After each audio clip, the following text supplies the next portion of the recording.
You're listening to Radio VR in Washington. I'm Rob Sachs.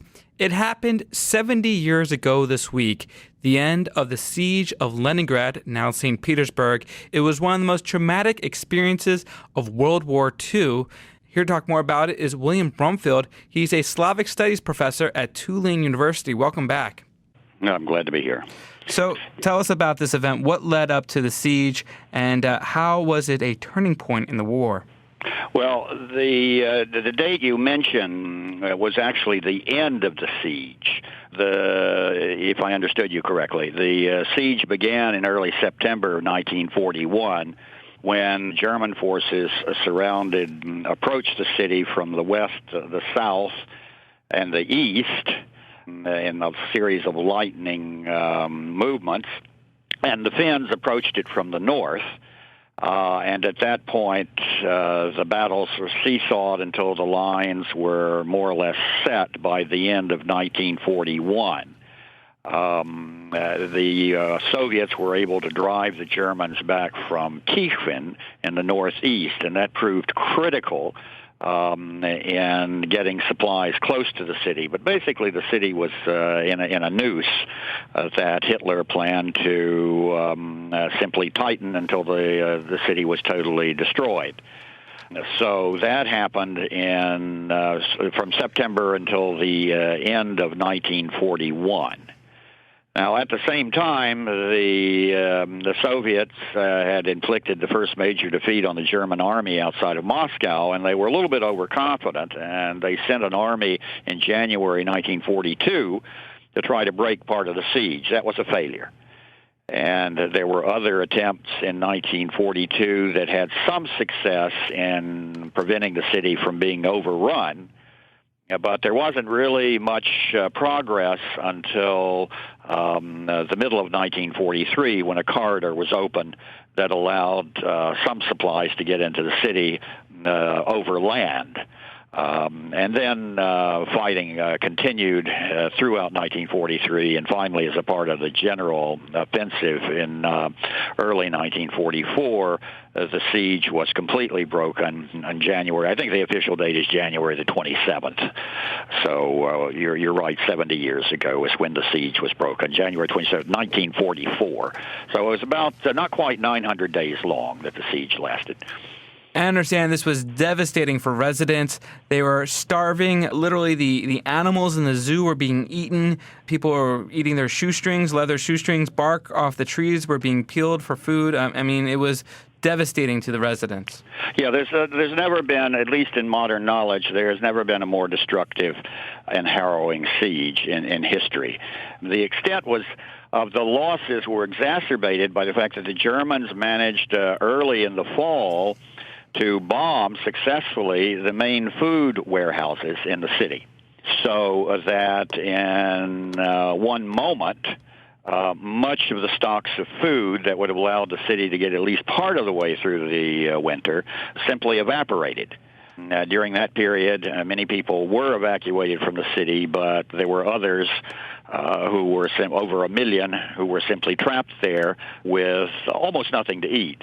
There was a so-called road of life across the ice of Lake Ladoga once the lake iced over in the winter at the very end of 41, beginning of 42. And so convoys of trucks at great risk were able to get some supplies into the city.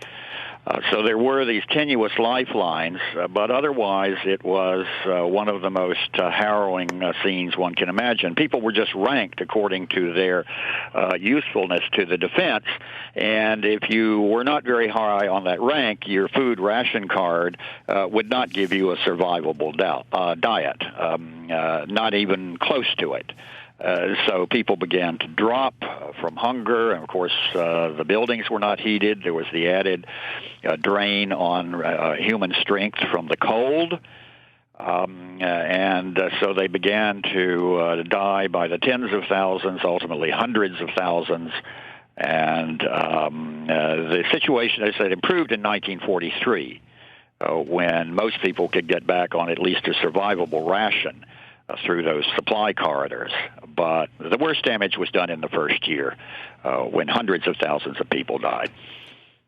How do Russians look back at this event now? I mean, it's at once a tragic event that happened that you mentioned tens of thousands, hundreds of thousands lost their lives, but also a source of pride in that it was when Russia really stood up to Hitler and did not, relinquish. Yes, and a source of immense pride. There is a cemetery to the north of the city where it's estimated almost 500,000 people are buried. It's a mass grave. It's a Piskaryov cemetery, and each year there are memorial events that take place there. There's a very large statue of a woman grieving. That's considered to be the motherland, looking over at the sacrifices that you've described. Recently, I've noticed in Victory Park, which is to the south of the city, the southern part of the city, a very interesting memorial that was placed there by an entrepreneur, a businessman whose parents had survived the siege, was a device for loading bricks into a brick kiln. Apparently, Victory Park was on the site of a brick factory in the pre-war period. And so this is a little-known story, that the bodies accumulated over the winter, but when spring came in 1942, there was a great danger of epidemics. And this is a terrible thing, that human lives became waste. And you had to do something with that quickly, so that there were people buried in mass graves, but many other people were simply cremated in these makeshift ovens that had been used to fire brick. And so there's now a memorial in the southern part of the city, and it has flowers on it of this sort of iron contraption. It looks like a stripped-down railroad car that would be used to place bodies in the kilns so that they could be cremated. It was a desperate, desperate time, but there were people who drew strength and conveyed that strength to those who survived. One of them was the poet Olga Bergholz, whose life was also full of tragedy. But she stayed in the city during the entire period, broadcast over the radio. Fascinating stories. For many people, the radio was the line of life. They often couldn't get people to broadcast over the radio. But even when there was no broadcast, there was a metronome ticking in the background. So that wherever, the streets in the Soviet Union at that time had loudspeakers that were connected to the central radio station. So that there are accounts of people staggering through the streets, trying desperately to get to their apartment, and hearing that ticking of the metronome coming out over the loudspeaker on the street, coming from being broadcast by the central radio, that kept them going. There was a sense that the heart was still beating. The other great heroic moment, of course, was Shostakovich's so-called Leningrad Symphony, the Seventh Symphony, which he completed and premiered in the city where he was living in exile, Samara. At that time, it was called Kuybyshev.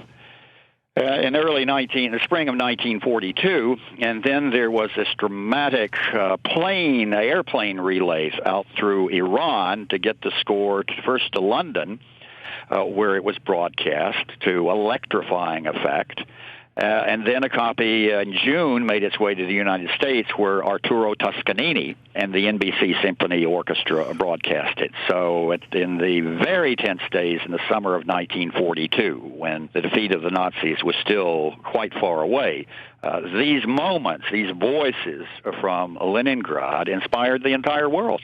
And it's something that is being commemorated, as you mentioned, even today, especially this week, 70 years ago, thinking about the end of this horrible time. What do you think Russians today, so far removed from those events, can think about and to think about as we mark this event? Well, I think the example I gave you of the person who created this memorial in Victory Park, so that the memory continues. People read the books, the poetry that came out of this siege. They listen to the music, particularly the symphony. There are still markers throughout the city that commemorate certain aspects of the siege. It's a part of being a proud resident of that city.